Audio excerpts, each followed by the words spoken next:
ونستغفره ونعوذ بالله من شرور أنفسنا وسيئات أعمالنا من يهده الله فلا مضل له ومن يضلل فلا هادي له أشهد أن لا إله إلا الله وحده لا شريك له وأشهد أن محمدا عبده ورسوله اللهم صل وسلم وبارك على نبينا محمد وعلى آله وأصحابه أجمعين. Ma'asyiral muslimin, a'azani Allah wa iyyakum. Kita melanjutkan risalah akidah al-Imam Asy-Syafi'i rahimahullah.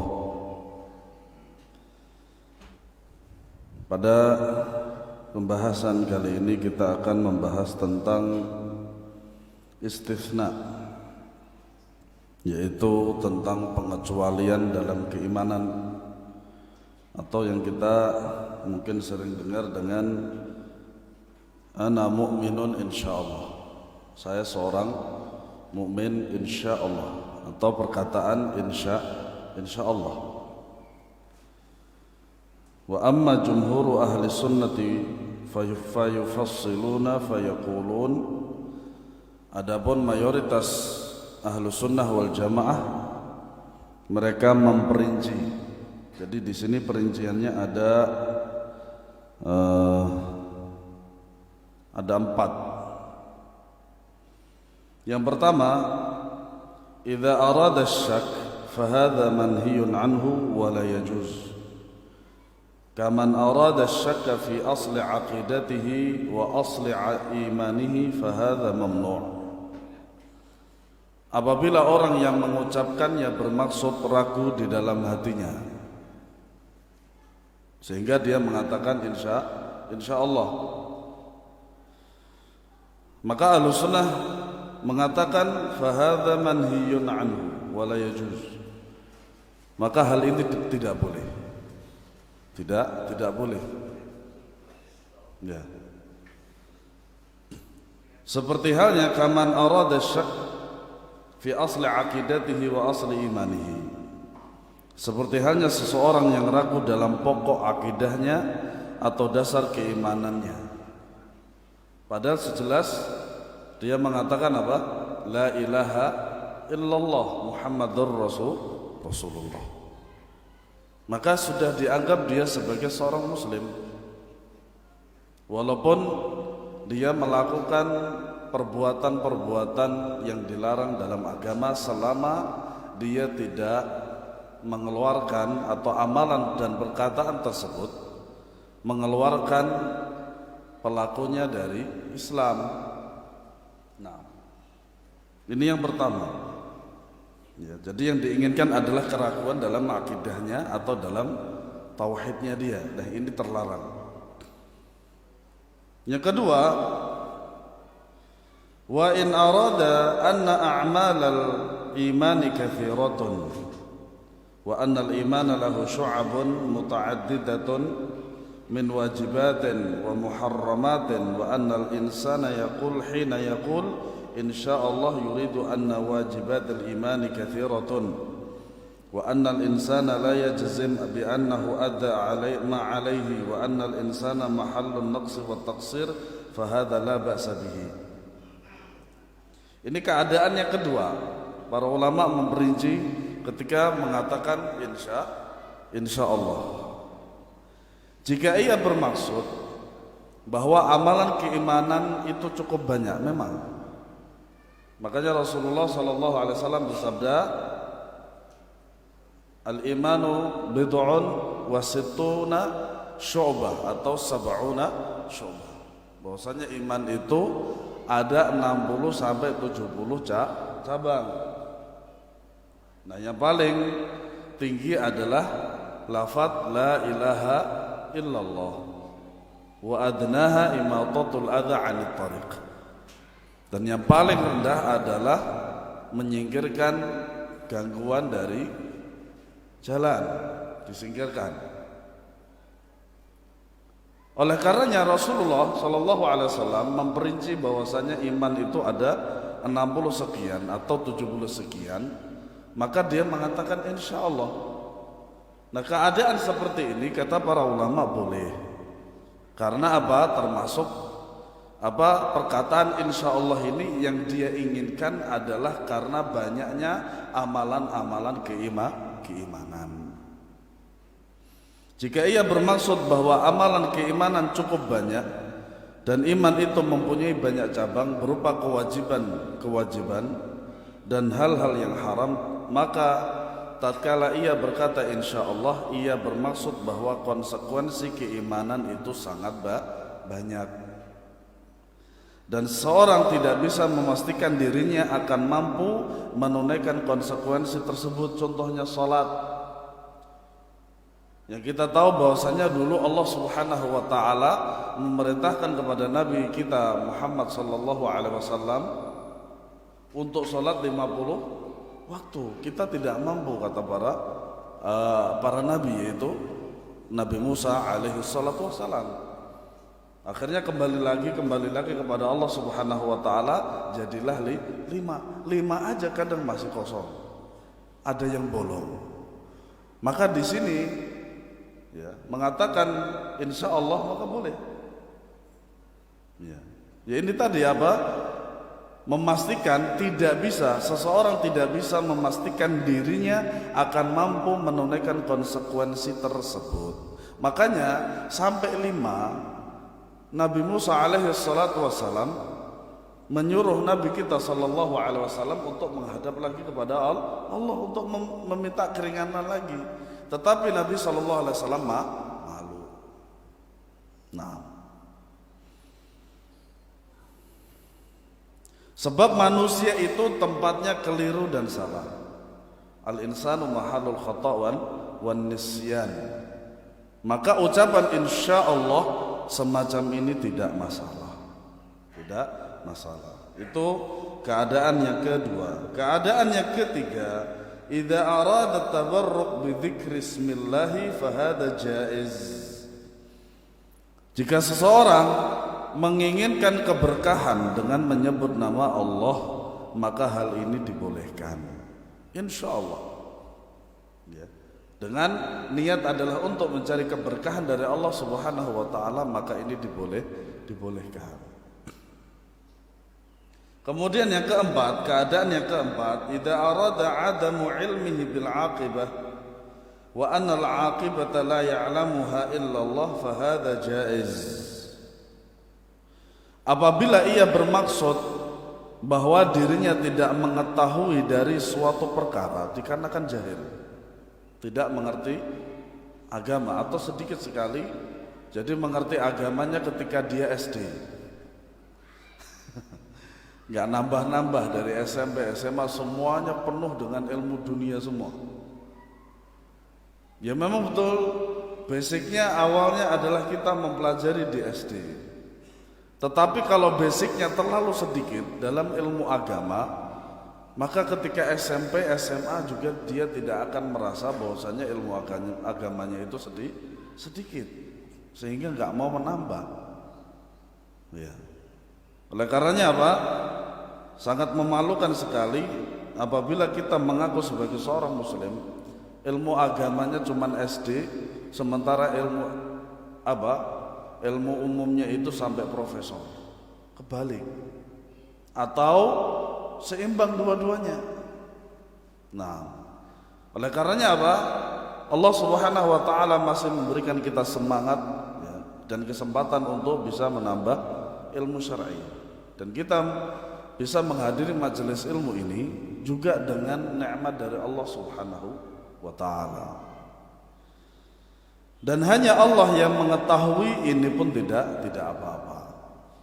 Fal istithna'u 'inda jumhuri ahli sunnah yajuzu fi hadhihi al-ahwal.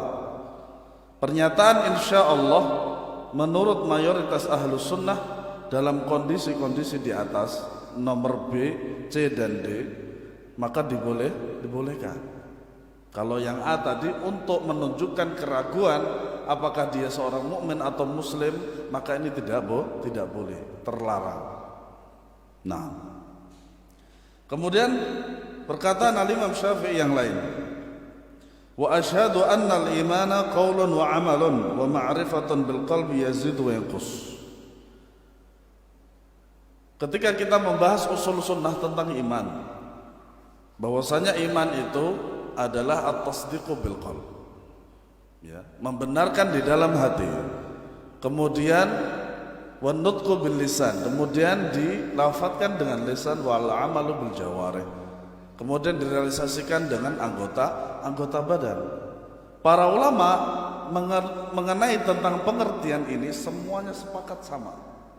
Mulai dari para sahabat, tabi'in, tabi'ut tabi'in, para a'immatul arba'ah, imam 4, ya, imam mazhab yang 4 sampai sekarang itu mereka semuanya sama mengatakan bahwasanya iman itu pengertiannya seperti itu. Tetapi cara mereka melafadzkan atau menjelaskan kepada kita itu berbeda-beda. Contohnya Al-Imam Syafi'i. Al-Imam Syafi'i mengatakan wa asyhadu annal imana qaulun wa amal wa ma'rifatul qalb. Nah, kalau kita lihat dari segi definisi para ulama Ahlus Sunnah wal Jamaah adalah yang barusan saya sampaikan, yaitu al-imanu bil qalb wa amalun bil jawarih wa nutqu bil lisan wa amalun bil jawarih. Para ulama mendahulukan dengan at-tasdiqu bil qalb, yaitu membenarkan dalam hati. Al-Imam Syafi'i menyebutkan di akhir, yaitu wa ma'rifatun bil qalbi. Ya. Kemudian apa? Qaulun itu nutqu bil lisan, wa amalun bil jawarih itu dengan wa amal. Kata beliau, aku bersaksi bahwa iman itu sebuah perkataan, amalan serta diketahui dalam hati. Nah, ini sebenarnya sama. Pengertian beliau tentang iman itu sama, dan itu juga ijma' para ulama Ahlus Sunnah wal Jamaah tentang iman. Cuman cara melafadzkan, cara menjelaskan mereka itu dengan lafadz yang berbeda. Bedanya apa? Kalau beliau cuman memberikan kata qaulun, bukan apa? An-nutqu bil lisan. Sama sebenarnya. Kalau kita mengembalikan kepada bahasa Arab, qaulun itu juga sama an-nutqu bil lisan. Makanya di dalam bahasa Arab, al-insan, kata al-insan di dalam bahasa Arab maknanya itu adalah hayawanun natiq. Manusia itu adalah hewan yang bisa berbicara. Makna dari bahasa Arab. Nah, di bahasa Arab itu juga terdapat yang namanya muradif. Muradif itu adalah persamaan kata yang juga akan bisa memberikan pengaruh kepada makna yang sama. Contoh, kalau antum mempelajari bahasa Arab, al-kalam, al-hadith, kemudian al-akhbar, al-athar, tiga-tiganya ini hampir sama maknanya. Al-hadith yaitu apa-apa yang disandarkan kepada Rasulullah Sallallahu Alaihi Wasallam berupa perkataan, perbuatan, kemudian persetujuan dari Nabi atau sifat-sifat beliau. Ini hadis. Apa bedanya dengan athar? Hampir sama. Atau khobar. Makanya dalam meriwayatkan sebuah hadis itu, salah satu lafadznya adalah akhbarona, telah mengkhabarkan pada kami. Sehingga ketika seorang rawi meriwayatkan hadis itu dengan akhbarona, maka bisa dipastikan sang rawi tersebut hadisnya diterima. Nah, itulah yang dalam bahasa Arab disebut dengan muradif. Contoh lagi, ada kata baitun, ada kata manzilun, ada kata darun. Ini dalam bahasa Arab secara umum sama artinya. Baitun artinya rumah, manzilun adalah artinya tempat tinggal, maknanya juga rumah. Darun itu juga tempat untuk Darun itu berasal dari kata dara yaduru, artinya apa? berputar-putar. Makanya kalau seorang di rumah itu ya dia berputar antara kamar mandi, kamar tidur, dapur, ruangan ruang tamu, ruang keluarga. Makanya ketika dia masuk ke situ dinamakan rumah tersebut, tempat tersebut darun. Ini maknanya sama. Wa amalun bil jawarih. Nah kata beliau cuman wa amal saja. Ini maknanya juga sama. Wa ma'rifatun bil qalb itu juga sama dengan apa? At-tasdiqu bil qalb. Kata beliau, aku bersaksi bahwa iman itu sebuah perkataan, amalan serta diketahui dalam hati. Ia dapat bertambah dan berkurang. Sama ini dengan kaidahnya Ahlussunnah wal Jamaah yang kita telah pelajari dalam usul sunnah. Nah, ternyata apa? Al-Imam Asy-Syafi'i rahimahullahu taala juga mengatakan demikian. Artinya apa?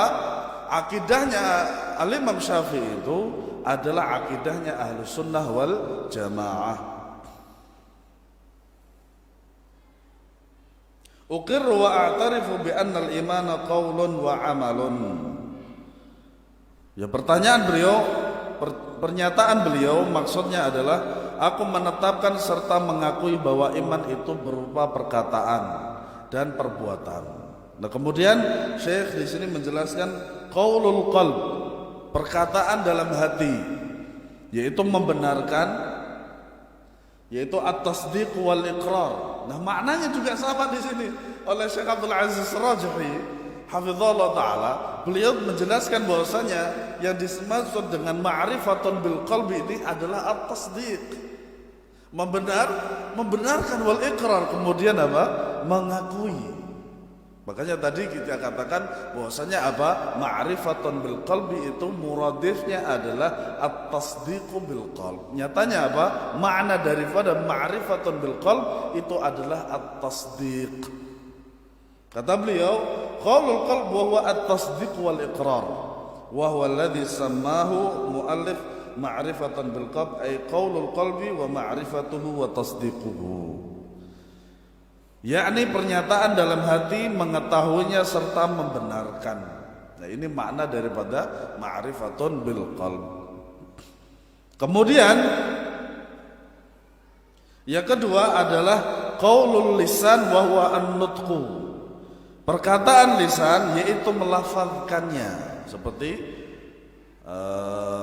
amalan-amalan lisan diantaranya zikir, subhanallah, walhamdulillah, wala ilaha illallah, wallahu akbar, atau istighfar, astagfirullah, astagfirullah, astagfirullah, atau takbir dan lain sebagainya. Maka ini adalah amalan lisan. Nah, kata Ibnu Qayyim Al-Jauziyah rahimahullahu taala bahwasanya zikir itu ada 3 keadaan. Pertama, bersamanya antara zikir lisan dengan zikir hati. Jadi ketika kita berzikir subhanallah, subhanallah, subhanallah secara lisan, maka hati kita juga mengatakan subhanallah, subhanallah. Nah, ini kata beliau, ini adalah afdalul ahwal li dzikrillah. Ini adalah keadaan yang paling utama untuk berzikir kepada Allah, karena adanya konsekuensi berkesesuaian antara mulut dengan hati. Yang kedua adalah dia berzikir secara lisan saja. Yang ketiga, dia berzikir secara hati saja. Maka keadaan kedua dan keadaan ketiga itu tidak sama dengan keadaan pertama. Rahimahullahu ta'ala. Kemudian yang ketiga, amalul qalb mithlu an-niyah wal ikhlas was sidq wal mahabbah. Yang ketiga adalah amalan hati seperti niat, ikhlas, percaya dan cinta. Makanya ikhlas itu kita tidak bisa melihat seseorang itu ikhlas atau tidak.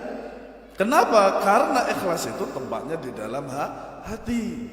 Bukan berarti orang yang digaji itu enggak ikhlas. Ya. Bukan berarti kalau ikhlas itu gratis. Intinya apa? Ikhlas itu kita tidak ada kekuasaan di situ, kemampuan di situ untuk menilai dia itu ikhlas atau tidak, kecuali kalau dia menyatakan saya tidak ikhlas dengan lafaz mulut. Kenapa? Karena biasanya apa yang terdapat di dalam zahir itu menunjukkan di dalam batin. Nah, kemudian percaya, al-iman, iman. Kita kan gak bisa melihat bagaimana bentuk iman, soalnya entah dia itu beriman atau tidak, kita kan tidak tahu. Secara zahirnya dia rajin salat, dia rajin baca Al-Quran, rajin majelis ilmu dan seterusnya. Oh, berarti dia beriman kepada Allah Subhanahu wa ta'ala. Karena apa? Amalan-amalan ini adalah amalan-amalan yang menambah keimanan kepada Allah Subhanahu wa ta'ala. Kemudian cinta kepada Allah Subhanahu wa ta'ala. Kemudian yang keempat, wa amalul jawarih, yaitu amalan fisik seperti sholat, haji, kemudian puasa, kemudian zakat dan lain sebagainya. Olahraga pun juga akan dinilai sebagai ibadah. Makanya para ulama menjelaskan litamyizil adah minal ibadah. Bagaimana caranya kita itu membedakan antara adat dengan ibadah. Niat itu tadi. Nah, misal kita setiap pagi sarapan mungkin jam 6 atau jam 7 ya. Kalau kita sarapan itu adalah sekedar kebiasaan kita sarapan jam 6 itu tanpa ada niat untuk akhirat, Allah tidak memberikan pahala ya. Tetapi ketika kita sarapan pagi itu dengan niat supaya kita bisa tetap untuk bisa bekerja atau sholat dan lain sebagainya untuk beribadah kepada Allah, Allah akan memberi pahala. Nah, itu caranya apa? Untuk membedakan mana kebiasaan dan mana ibadah. Fal imanu qaulul qalbi wa ma'rifatuhu wa qaulul lisan wa amalun bil qalb wa amalun bil jawarih yazidu wa yanqus. Hadhihi aqidatu ahli sunnati wal jamaah. Nah, iman merupakan sebuah pernyataan serta pengetahuan di dalam hati, melafadzkannya dengan lisan, mengamalkannya dengan amalan berdasarkan keyakinan dalam hati, mewujudkan dalam sebuah amalan fisik serta ia dapat bertambah serta berkurang. Makanya Syekh Abdul Razak Al-Badr hafizahullah ta'ala ya, menulis atau beliau ketika beliau mengisi sebuah muhadharah, kajian secara umum itu judulnya adalah Ziyadatul Imani wa Nuqsanuhu. Ziyadatul Imani wa Nuqsanuhu, dan alhamdulillah sudah tercetak dalam sebuah kitab dan tebalnya tidak ya sama dengan kitab ini insyaallah taala. Dan alhamdulillah kalau tidak salah juga sudah diterjemahkan ke bahasa Indonesia. Pasang surutnya keimanan. Nah, kalau tidak salah demikian. Khilafan hadhihi aqidatu ahli sunnati wal jamaah ya.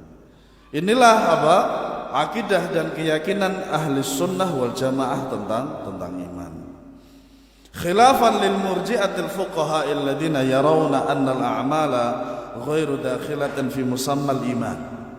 Berbeda dengan pendapat ulama murji'ah. Mereka mengatakan bahwa amalan fisik bukan bagian dari iman. Ada cerita yang menarik. Subhanallah. Ini kecerdasan seorang perempuan yang bapaknya seorang syekh. Kayaknya pernah saya ceritakan, wallahu a'lam. Jadi ada seorang pembesar daripada Murji'ah, dia mengatakan bahwasanya amalan itu tidak ada pengaruhnya terhadap iman. Nah, kemudian si Murji'ah ini suka terhadap perempuan yang notabene-nya dia adalah Ahlus Sunnah wal Jamaah. Bapaknya juga seorang syekh besar, imam. Bapaknya tidak menyetujui ketika dia ingin melamar anaknya, tapi anaknya mau. Anaknya mau. Sehingga terjadilah kesepakatan di situ khutbah. kemudian menentukan harinya, kemudian setelah beberapa minggu atau hari ya, kemudian mereka menikah, kemudian malam pertama. Diceritakan si perempuan tersebut mengancam suaminya, kamu malam ini harus menjimai saya 70 kali. Si perempuan tadi mengatakan apa? Kamu harus menjimai aku 70 kali malam ini. Loh, kenapa? Karena kamu mengatakan bahwasanya apa? Amalan itu tidak mempengaruhi iman sama sekali.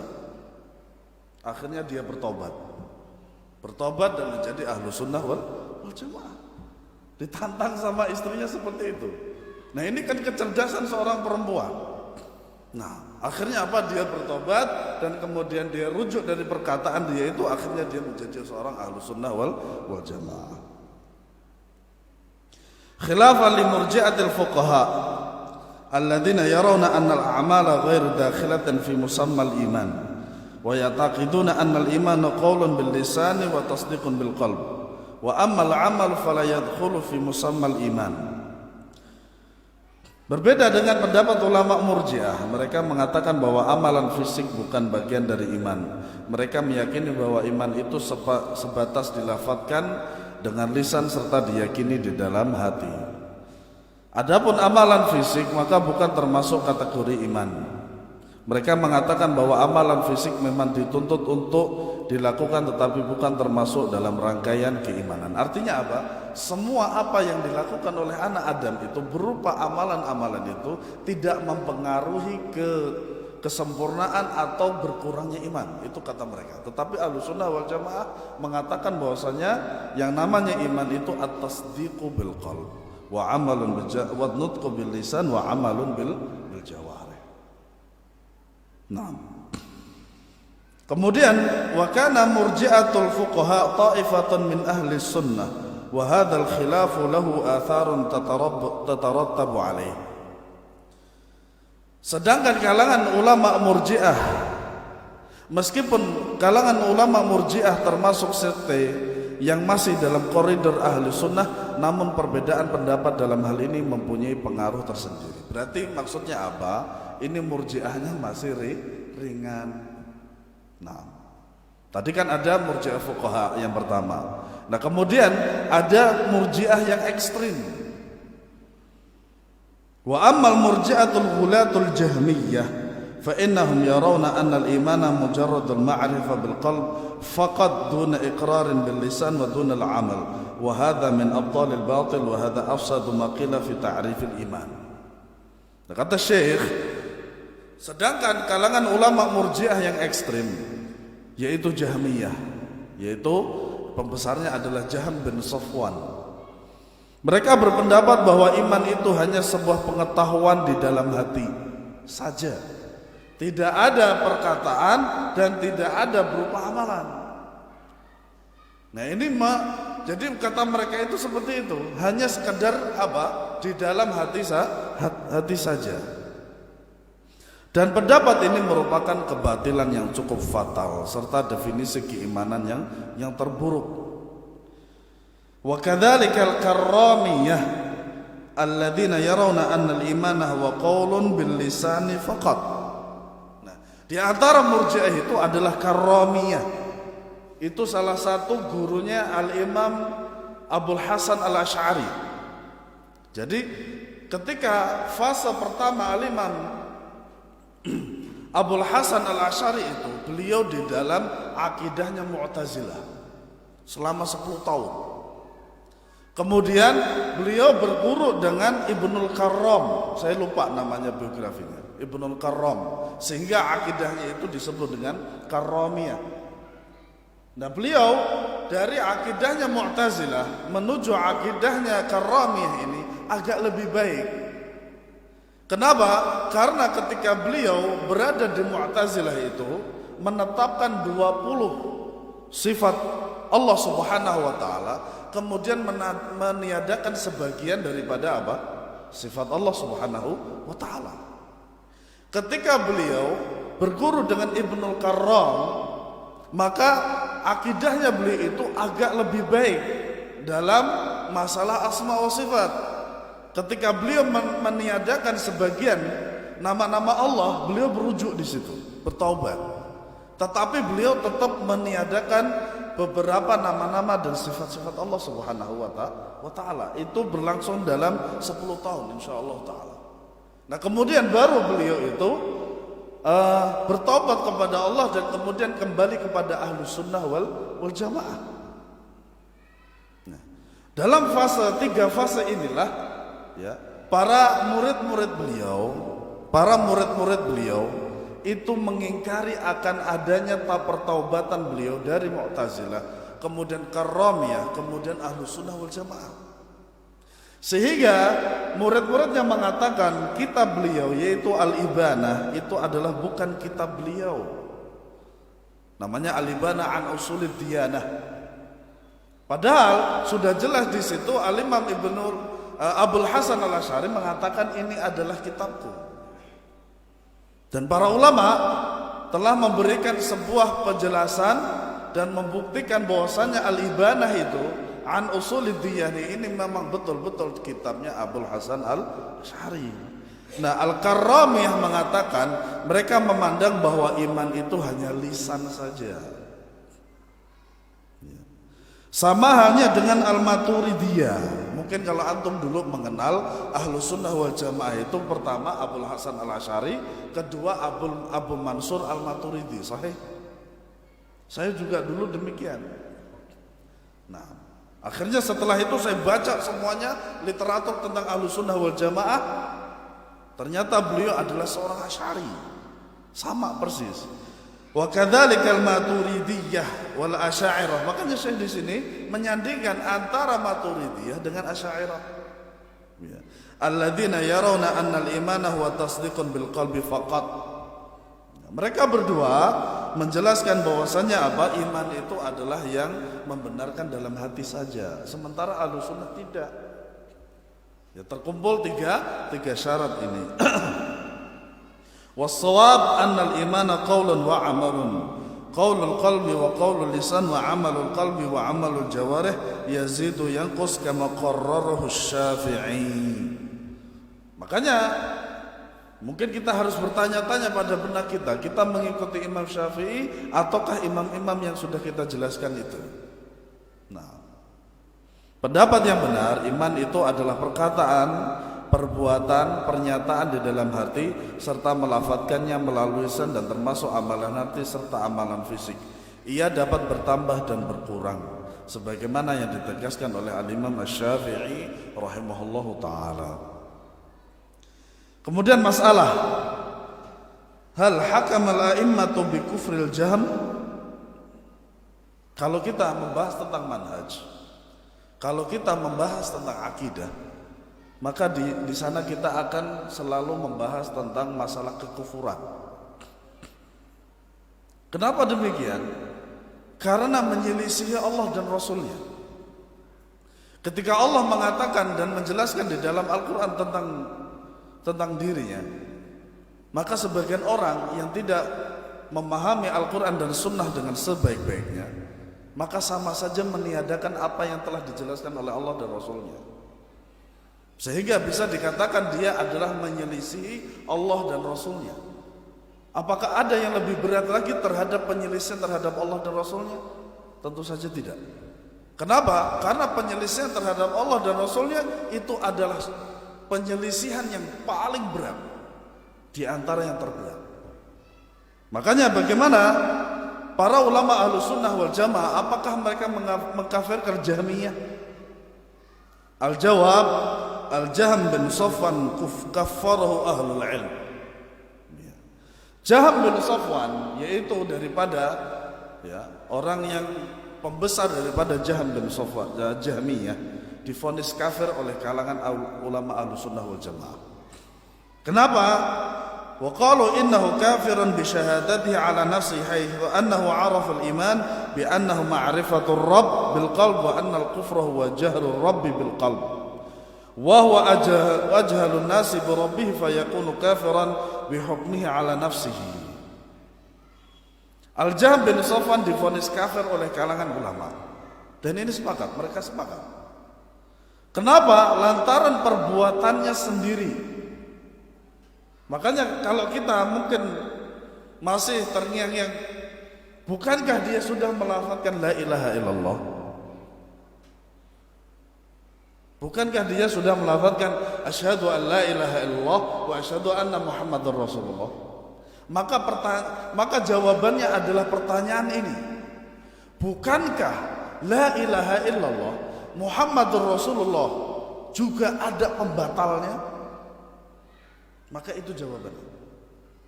Makanya Syekh Muhammad mengatakan bahwasanya ketika seorang mengatakan la ilaha illallah kemudian dia berbuat syirik, apakah perkataan la ilaha illallah ini tidak dibatalkan dengan kesyirikan tadi? Maka kesyirikan itulah yang membatalkan la ilaha illallah. Sehingga ketika kita melihat para ulama mengkafirkan semacam Jahm bin Safwan ini, kita harus tahu kenapa para ulama sampai mengkafirkan seperti itu. Dan apa sebabnya, sehingga kita harus melihatnya kepada sebab akibat. Apa sebabnya ya, para ulama mengkafirkan Jahm bin Safwan? Ya karena kelakuan dia sendiri, menyelisihi Allah dan Rasulnya, lantaran perbuatannya sendiri. Makanya apa? Akidah dia itu disebut dengan Jahmiyah. Ada juga sebuah firqah yang itu dia dinisbahkan kepada nama, ada juga yang dinisbahkan kepada perbuatan. Kalau nama tadi Karram, yaitu Ibnul Karram atau Karramiyah. Nah sekarang Jahm bin Safwan. Nah, di mana ia mendefinisikan iman dengan mengatakan bahwa iman adalah mengetahui Tuhan di dalam hati. Dan kafir itu kondisi tidak mengetahui Tuhan. Nah di sini pernyataan dia itu yang menyatakan kalau dia kafir itu apa? Karena dia tidak tahu Tuhan. Atau kita katakan dia tidak tahu Allah. Nah, orang yang tidak tahu Allah dan tidak mau mengimani Allah, bukannya dia kafir? Nah, seperti itu alasannya. Al-Jahm bin Safwan termasuk manusia terbodoh terhadap Tuhan. Ya karena dia nggak tahu Allah. Sudah nggak tahu Allah, nggak mau belajar, kemudian dia mendustakan Allah dengan ayat-ayatnya yang ada. Makanya para ulama mengkafirkan dia. Status dirinya yang kafir disebabkan landasan hukum yang ia bangun sendiri pada dirinya. Seorang penyair berkata, "Ajibtu li syaitanin da'an nasa jahratan ila nasi washtuqa ismuhu min jahannam." Saya heran dengan syaitan yang mengajak manusia secara terang-terangan untuk masuk ke dalam neraka jahanam. Ia pemilik nama dari kata turunan jahanam itu. Makanya ada sebuah khutbah iblis yang sangat menyentuh sekali. Apa itu? Iblis laknatullahi alaih ketika yaumul qiyamah datang, kemudian Allah menempatkan dia di neraka jahanam. Dia berkhutbah di seluruh pengikutnya. Di antaranya adalah sebuah pertanyaan. Pertanyaan apa? Bukankah Allah sudah menjelaskan kepada kalian bahwa aku ini sesat? Akhirnya menyesallah orang yang mengikuti syaitan tersebut, orang yang mengikuti iblis. Tetapi penyesalan di neraka tidak ada manfaatnya. Ya. Makanya apa? Seorang diharapkan itu berubahnya ketika dia masih hidup, ketika dia masih di dunia. Kenapa? Kalau di neraka tidak bisa berubah. Begitu. Nah, oleh karenanya apa? Ma'asyiral muslimin azani Allah wa iyyakum. Para ulama ahlu sunnah wal jamaah ketika menerangkan akan kekafiran Jahm bin Safwan itu bukan karena apa? Dunia, bukan karena iri, tidak. Para ulama sudah menjelaskan dengan qala Allah qala Rasul. Ini loh dalilnya Jaham bin Safwan ini kafir. Jadi tidak sekedar kopar kafir saja. Iya. Nah, ketika para ulama menjelaskan kalau dia kafir itu, cari penjelasannya kenapa mereka mengkafirkan Jaham bin Safwan. Adakah dalil sampai dia dikafirkan seperti itu? Kalau tidak ada, berarti memang ini adalah sebuah kebencian secara manusiawi. Tetapi kalau ada dalilnya, masa kita harus mencela para ulama? Bukankah para ulama itu, mereka itu berkata dengan ilmu? Tidak dikatakanlah sebagai seorang ulama kalau dia tidak punya ilmu. Nah, makanya pengertian ulama itu adalah apa? Dzul ilmi wal amal. Seorang ulama itu pertama punya ilmu, entah sedikit atau banyak. Kemudian syarat kedua itu apa? Al amal. Antum mengetahui tentang ilmu wudu, kemudian antum praktekkan, antum ulama untuk diri sendiri. Nah, fadhal.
Ma'asyiral muslimin azanillahu wa iyakum. Masalah takfir ini bukan perkara yang ringan. Ya, bukan perkara yang ringan. Para ulama Ahlus Sunnah wal Jamaah ketika mengkafirkan seorang itu bukanlah tanpa sebab. Terlebih lagi kalau sebab syar'i, dikafirkannya adalah sebab syar'i. Perkara berat, takfir itu perkara berat sekali. Sampai Syekh Shalal Fauzan aja tidak berani mengkafirkan, terkecuali kalau memang jelas kekafirannya kemudian tidak dikafirkan. Nah ini beda lagi. Tapi Syekh Fauzan harus beliau melihat sendiri kemungkaran tersebut di depan mata beliau, dan terhalangnya yang namanya apa? Penghalang itu. Apa? Penghalang-penghalang itu tidak ada sehingga dia itu bisa dikafirkan. Tetapi pengkafiran di sini adalah pengkafiran secara umum, bukan secara individu. Terlebih lagi juga masalah laknat. Kalau ada dalil-dalil yang membolehkan untuk melaknat secara personal, maka kita mengikuti dalil. Tetapi kalau melaknat, mengkafirkan seseorang secara global, ya kita kafirkan secara global, mengikuti dalil. Tetapi perkara mengkafirkan itu bukanlah perkara yang ringan, sehingga apa? Kita tidak berhak untuk mengeluarkan seorang itu dari Islam. Ya. Terlebih lagi di Indonesia ini belum bisa. Ya. Nah, Al-Jahm bin Safwan wahwa dhalal, orang yang sesat yang mengajak kepada kesesatannya. Dirinya pernah berdebat dengan As-Sumaniyah, sebuah sekte yang berasal dari India, di mana mereka tidak meyakini apapun kecuali sesuatu yang kasat mata saja. Mereka bertanya kepada Jahm, Tuhan yang kamu sembah, apakah kamu dapat melihatnya? Kemudian Jahm menjawab tidak. Mereka bertanya, apakah kamu pernah mendengar suaranya? Dia menjawab tidak. Mereka berkata, apakah kamu pernah mencium aromanya? Dia menjawab tidak. Mereka berkata, apakah kamu pernah merasakannya dengan lidahmu? Dia menjawab tidak. Gak punya jawaban karena belum jahil. Gak punya jahil. Apalagi di akhir soal dia tidak bisa menyimpulkan sesuatu. Ia berkata, apakah kamu pernah menyentuhnya?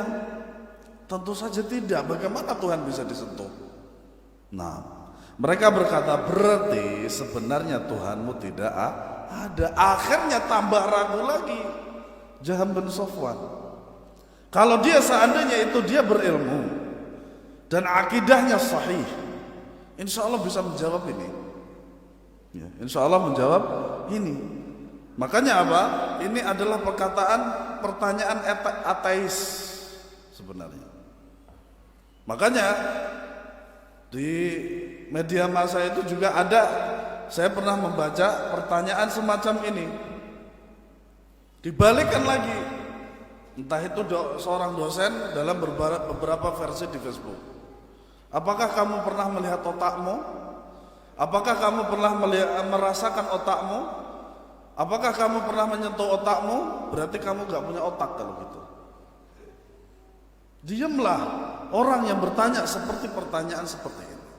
Dan pertanyaan semacam ini bagi Ahlussunnah itu sebenarnya ringan sekali. Tetapi bagi orang jahil, gak ngerti ilmu, ya dia akan bertambah sesat seperti sesatnya Jahm bin Safwan. Wallahu alam bissawab. Nah, ada pertanyaan?